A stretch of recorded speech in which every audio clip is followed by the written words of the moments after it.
to celebrate Princess Diana on the 20th anniversary of her tragic death. Her sons Princess William and Harry have done something they've already vowed to never do again: publicly share their personal memories of the woman they suddenly lost when William was 15 and Harry was just 12. In the HBO documentary Our Mother, Her Life and Legacy, airing Monday evening, the royals allow cameras to capture them as they flip through the childhood photo albums Diana herself assembled for the boys over 20 years ago. The result is a loving and remarkably intimate portrait of Diana which William and Harry hope will endear and introduce the people's princess to an entirely new generation. Ahead, the most intimate moments and heartbreaking revelations. 1. Their favorite memories of Diana. Harry confesses that whenever he is asked to share a memory of his mother, "All I can hear is her laugh in my head," and that sort of crazy laugh of where there was just pure happiness shown on her face. One of her mottos to me was, "You know, you can be as naughty as you want,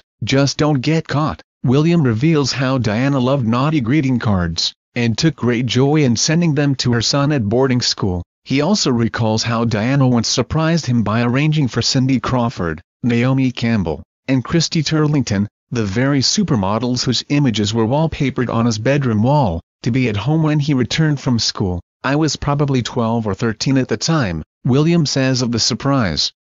"I went bright red, didn't really know what to say, and sort of fumbled, and I think I pretty much fell down the stairs.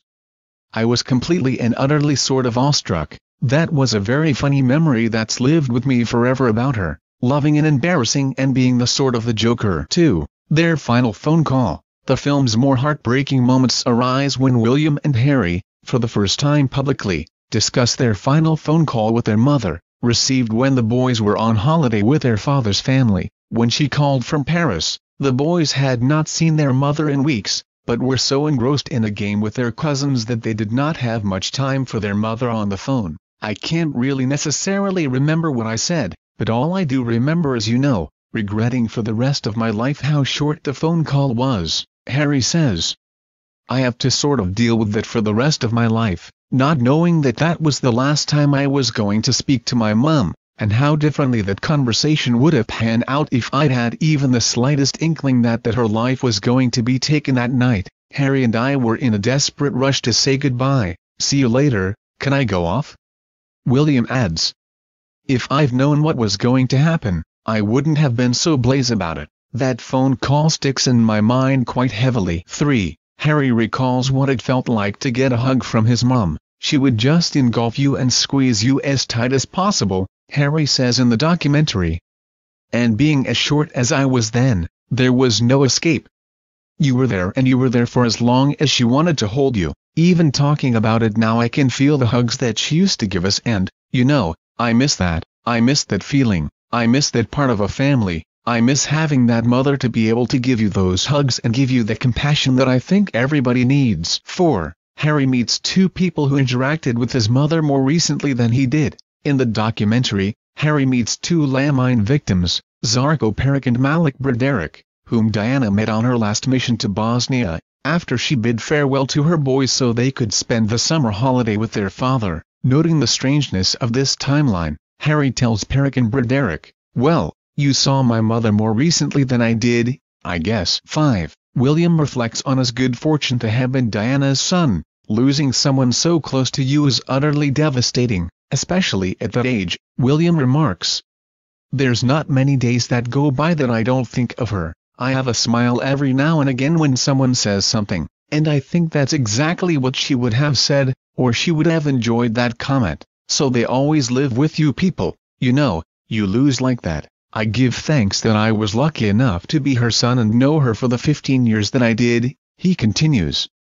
"She set us up really well, she gave us the right tools, and has prepared us well for life, not obviously knowing what was going to happen." 6. William reveals how he has posthumously introduced Diana to his young children. In one of the documentary's most emotional moments, William is asked how he keeps Diana's memory alive for his children. "I think by constantly talking about Granny Diana," William answers.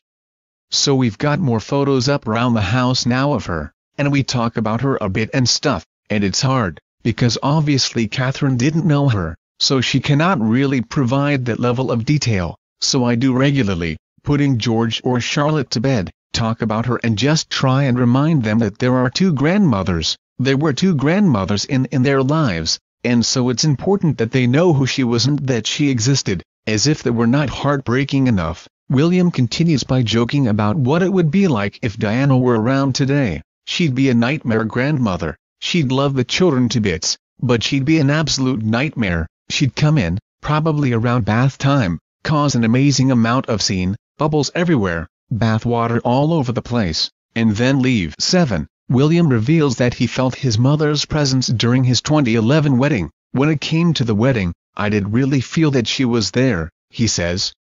You know, there was times when you looked to someone or something for strength, and I very much felt she was there for me. 8. Even though Harry had only 12 years with her, he still considers her the best mother. She was our mum, Harry notes. She still is our mum. As a son I would say this, she was the best mum in the world. She smothered us with love, that's for sure. There's not a day that William and I don't wish that she was. We don't wish that she was still around, and we wonder what kind of a mother she would be now, and what kind of a public role she would have, and what a difference she would be making.